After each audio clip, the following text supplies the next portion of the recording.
1045 The Team, 1045theteam.com. On the phone right now, Matt Verderame covers everything NFL, runs everything NFL for fansided.com. He's in Chicago getting ready for the NFL draft. Matt, you're on your way to the draft right now, but you were already there yesterday in the building. What's the environment like? What's the buzz like in the city?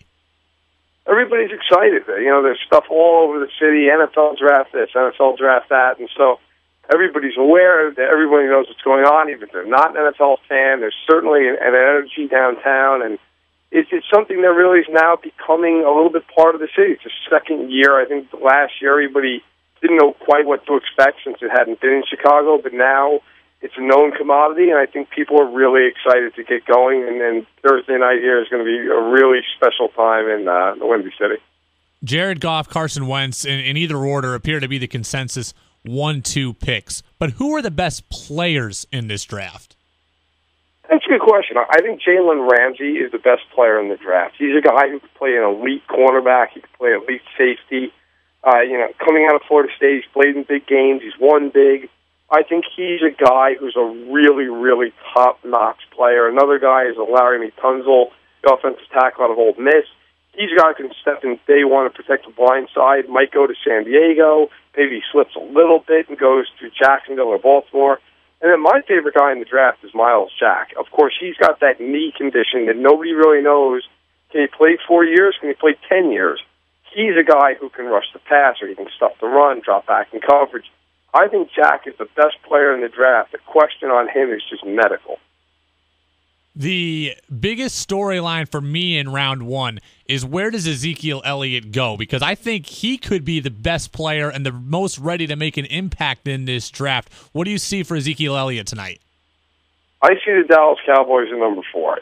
I think Dallas would be better off going defense. I really do, whether it's Joey Bosa, whether it's DeForest Buckner or Jalen Ramsey. But I think Jerry Jones, he loves his star power, and he's going to look at Ezekiel Elliott, and he's going to say to himself, that's my next Emmitt Smith. And I think Elliott's the kind of guy who fits well in that situation. He would rush for a ton of yards behind that offensive line. Whether or not he's the right pick for Dallas, that remains to be seen, but I think he's going to be the pick at number 4. The devaluing of the running back is something we hear every year. Some people won't take a running back at all in the first round. Some won't take one in the top 10. Is there a huge drop-off between Ezekiel Elliott and the Heisman Trophy winner Derrick Henry, who I haven't seen any higher than like 40th than any mock draft? I think the drop-off is that Elliott is a dynamic player. If you watch his tape, he takes it to the house. There's a lot of runs with Elliott where he hits a crease and goes for 60, 70 yards.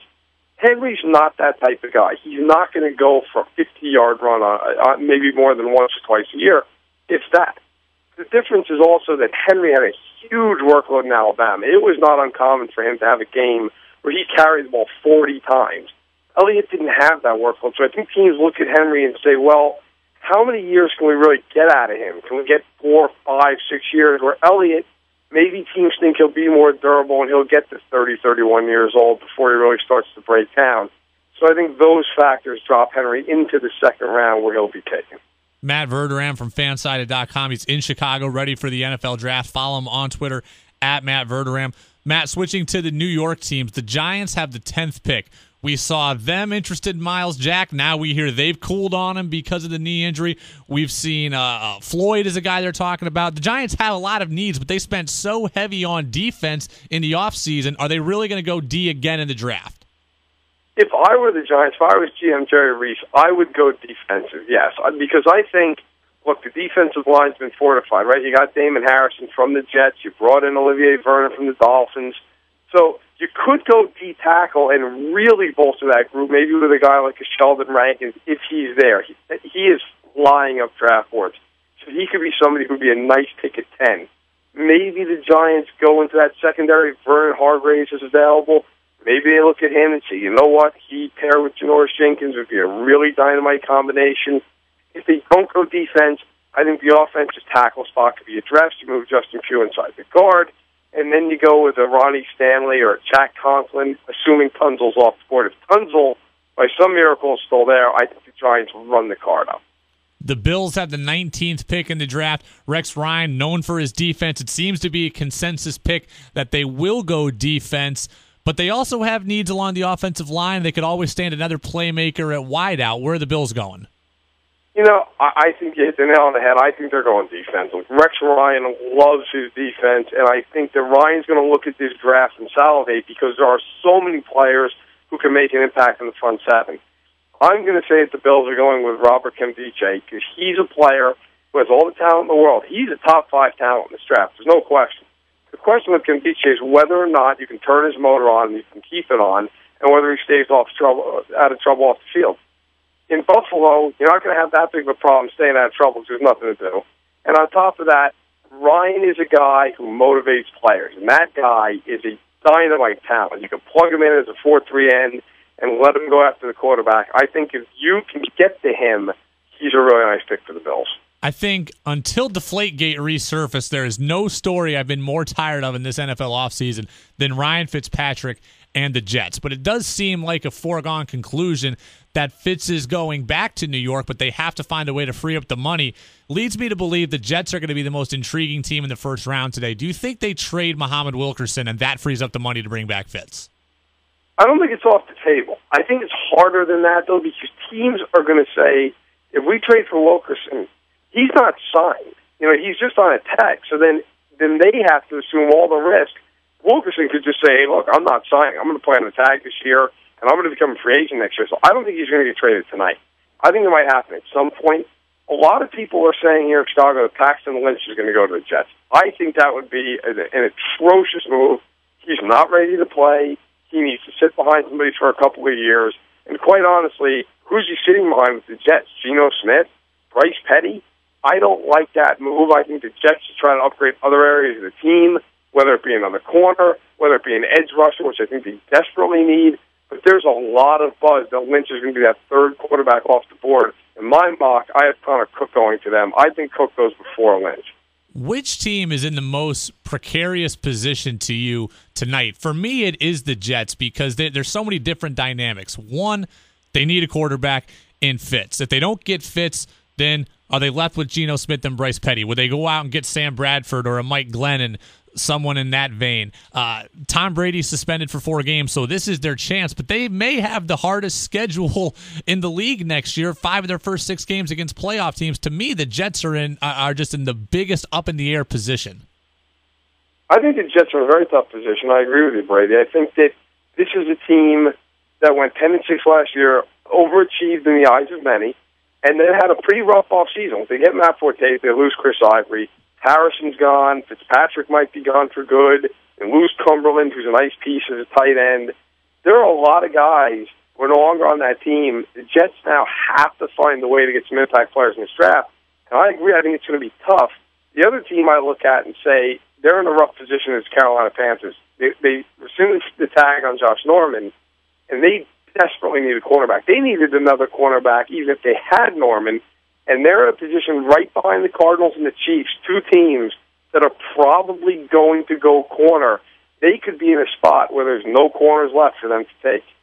Who is the one prospect? You've watched all the film, Matt Verderame, fansided.com, at Matt Verderame on Twitter. You've watched all the film. Who's the one guy that people love who you're not in love with?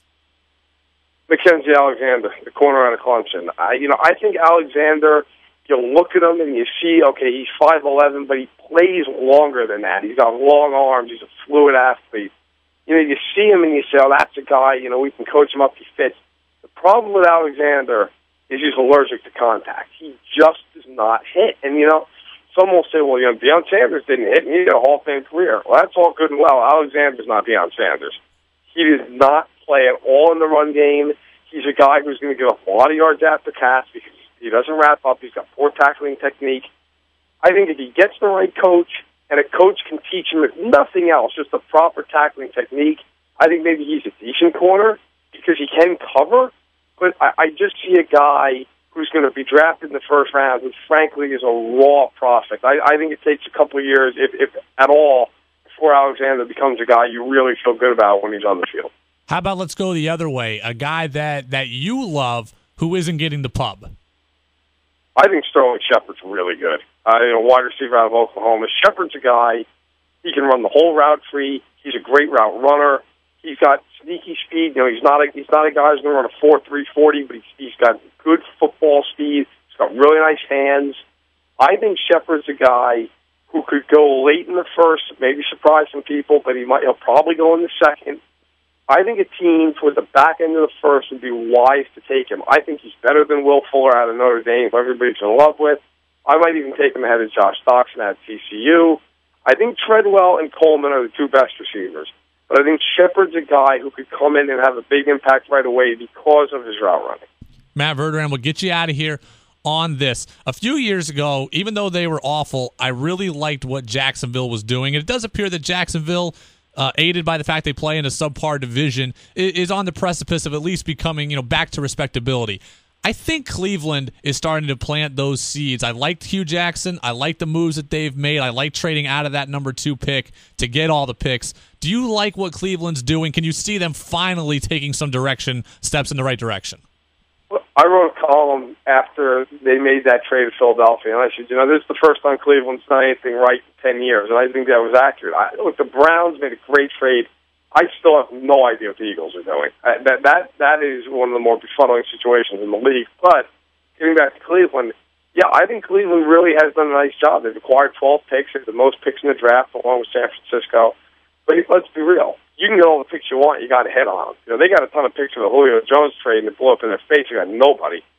They need to go out and make these picks stick. They've got to get some guys who they can build around. If I were them, forget about receiver, forget about running back. Go out and get some offensive linemen, get some defensive linemen, build in the trenches, and then build out from there.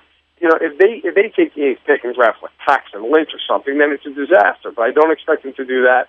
I think that trade was a really good start, but now it's the hard part. Now they've got to make those picks into good players.